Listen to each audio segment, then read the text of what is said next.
de la justice doon nañ ko daal di amal en tout cas mu nekk une très bonne nouvelle pour la justice sénégalaise. Donc l'entente justement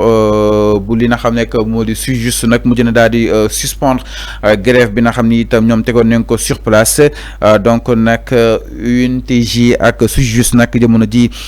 ni ki mercredi 6 août 2025 suspendre nañ exactement seen ay mots de grève bi nga xam ni itam lancé woon nañ ko depuis le 18 juin bi ñu daal di génn mu nekk benn décision boo xam ni itam mi ngi intervenir dans un contexte d'ouverture des négociations avec les autorités étatiques maanaam ginnaaw bi ñu daal di commencé daal di waxtaan am na nag li nga xam ne que moo di ay solution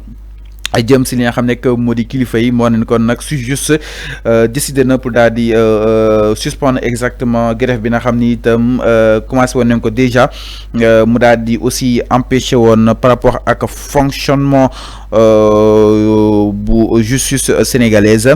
Donc selon une note publiée par le journaliste Mathis Sarnian, la coalition sénégalaise des greffiers a choisi de donner une chance réelle au dialogue engagé maanaam nag nangu neen pour daal di dialoguer ak li nga xam ne moo di le gouvernement. L'objectif bi nga xam ni itam ñu ko si daal di seet fexe ba daal di parvenir à des accords concrets sur les revendications soulevées par les travailleurs de la justice. Donc nag boobu de grève mu daal di paralyser woon exactement yenn ay juridictions à travers le pays aju woon jëm si li nga xam ne moo di l'amélioration des conditions de travail bu gën a ñu gën leen xoolal conditions yi nga xam ni itam da nga koy daal liggéey waaye itam bokk na aussi si la reconnaissance statutaire des greffiers waaye itam ñu daal di amal application effective d'accord yi nga xam ni itam signé woon nañ ko. Donc la suspension du mouvement dina daal di permettre ñu daal di dooraat li nga xam ne moo di liggéey bi dans les cours et tribunaux en attendant nag ñi daal di amalaat ay conclusions jëm si waxtaan bi nga xam ni itam entamé nañ ko déjà ak boobu des syndicats du travail jëm si kanam yoon ak wàllu yoonal waaye ñoom itam ba tey ñi ngi resté vigilant waaye itam ñi promettre que ni dinañ daal di évaluer après la bonne foi du gouvernement dans les prochains jours yi nga xam ni itam entamé nañ ko boobu de li nga xam ne moo di miix. Donc na ñoom bàyyi na lépp lu ñu jàppoon man ni kon nag le ministre de la justice ak ñu mu daal di àndal jamono ji man ni kon nag mën nañ jàpp ni waxtaan am na juboo am na. Donc nag les choses dina daal di war a mën a dooraat si nu mu gën a gaawee. Alors neen daal di ñëw si ki nga xam ne moo di le président Bassirou Diomaye Diakhar Faye sans plus tarder parce que dina war a jàll si li nga xam ne moo di après la revue des titres ba tey ñu daal di deseni si wàllu wu nu mel Tafa ñu daal di ñëw si li nga xam ne moo di en conseil des ministres le mercredi 30 juillet dernier benn projet de loi le président Bassirou Diomaye Diakhar Faye daal di koy examiner fexe ba daal di war a mën a protéger exactement les lanceurs d'alerte. loolu nag dinañ ko daal di examiner ni ki le 18 août prochain. Le président Bassirou Diomaye Diakhar Faye nii du bëgg a protéger surtout li nga xam ne moo di les lanceurs d'alerte maanaam ñi nga xam ni itam ñooy daal di yoole ñenn ñi daal di jël alalu askan wi fexe ba daal leen war a mën a protéger. Donc nag boobu de texte dina doon benn nouveauté majeure boo xam ni itam dina récompenser toute personne yi nga xam ni itam da ngay joxe ay informations yu utile waaye itam yoo xam ni itam amaana ni da ngay daal di dénoncer li nga xam ni itam jaaduwul dina daal di récompenser waaye itam daal lay protéger bu baax a baax a baax a baax a baax. En tout cas donc loolu nag dafa nekk article 17 bu projet de loi bi nga xam ni it moom mooy prévoir ay création yenn si ay fonds spéciaux de recouvrement des biens et avoirs issus de la fraude, de la corruption et des délits économiques. Donc nag mu nekk fonds boo xam ni itam dina am benn ko double mission daal di financer li nga xam ne moo di projets sociaux yi waaye itam gën a récompenser exactement les lanceurs d'alerte. Donc nag d'après l'article 19 toute personne lanceur d'alerte ou prénom dont les révélations ont connu à la condamnation d'un individu impliqué dans une affaire économique et financière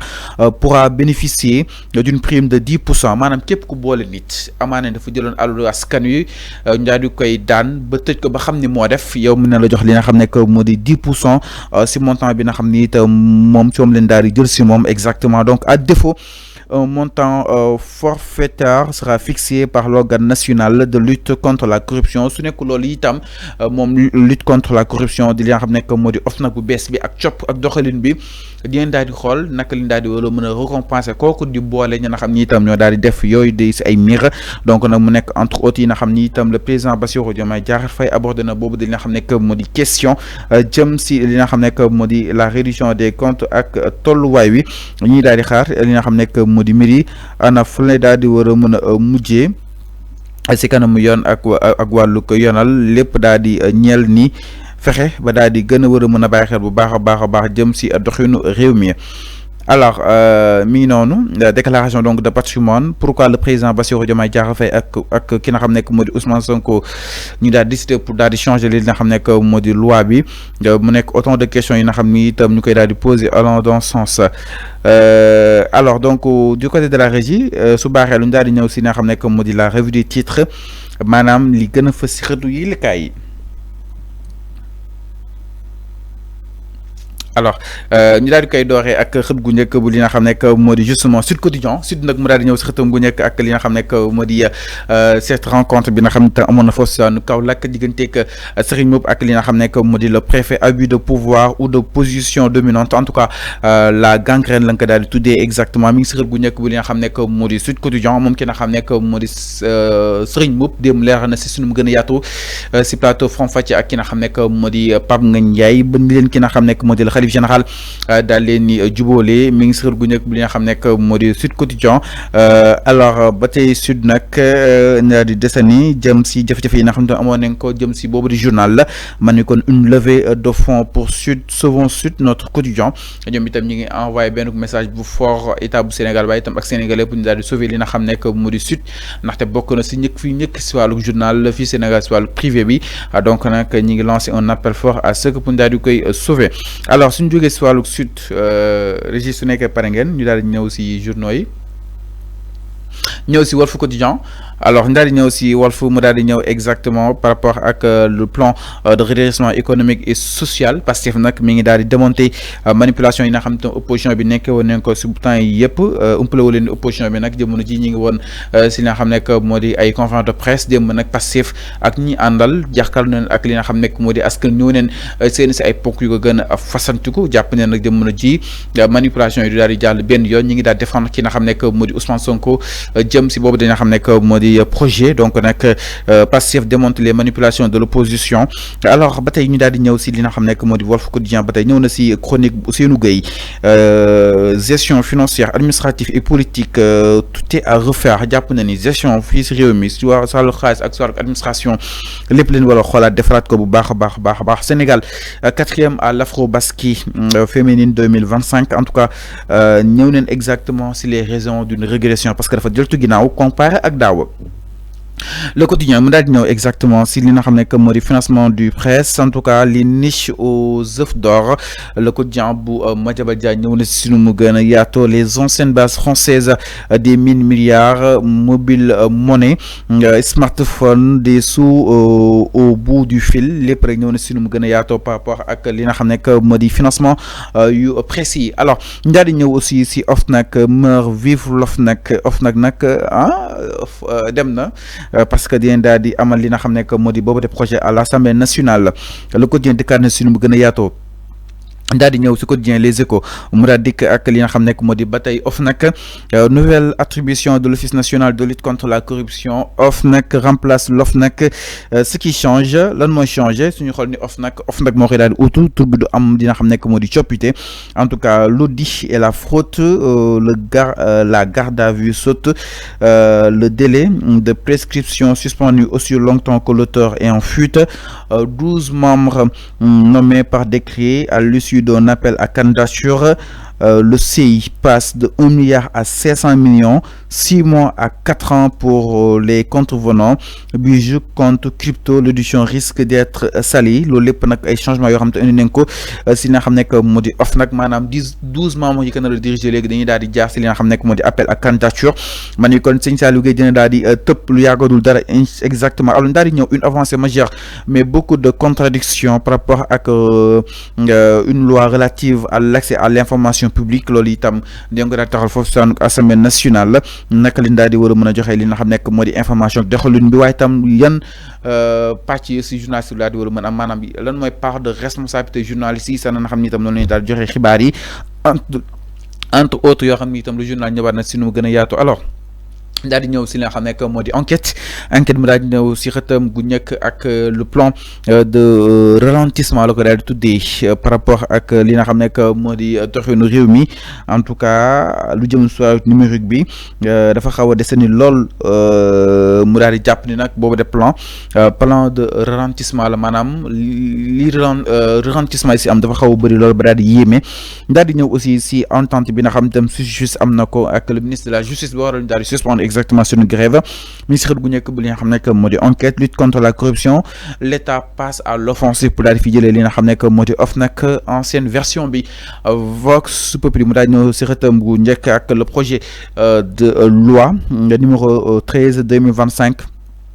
quand la loi armes lanceur d'alerte et prénom de biens fonds ou avoir illicite manam li nga xamné que modi loi bi nak mi gëna may doole li nga xamné que modi yenn ci ay prénom waaye tam ak des lanceurs d'alerte mi ngi si xët gu njëkk bu Vox Populi di kaan suñu mu gën a yaatoo par rapport ak wàllu wunu mel ñëwaat na aussi si li nga xamné que modi changement yi nga xam ni itam doon nañ ko foofu saanuk OFNAC Vox Populi moo si dikk alors ginnaaw Vox dañuy daal di jàll si l'observateur mu daal di ñëw si xëtam gu njëkk ak cambriolage à la résidence des Diamantines manam nuit d'horreur à Saly li nga xam ne que moo di cambriolage bu rëy moo fa daal di am la villa de l'architecte Lydia Hassani leen daal di attaqué par les assaillants lourdement armés dans la nuit du 5 au 6 août sa fille adoptive nak di turam di Gigi AN ayatam daal di toll si 28 ans leen daal di violé par 5 malfaiteurs ñoo ko daal di violé maanaam 5 malfaiteurs ñoo daal di egg si kawam alors sa fillette âgée de 7 ans rouée à coups contrainte de relever l'emplacement du coffre-fort de sa maman contenant plus de 10 millions d'un franc, des bijoux en or et en diamant. Alors, le véhicule de la famille, une Ford, l'endari aussi sàcc maanaam auto famille bi Ford la donc daal di sàccaale yóbbaale ko si wàllu wi waaye xale bu am 7 ans malfaiteurs yi ni ko wax ñu fu coffre-fort yi daal di nekk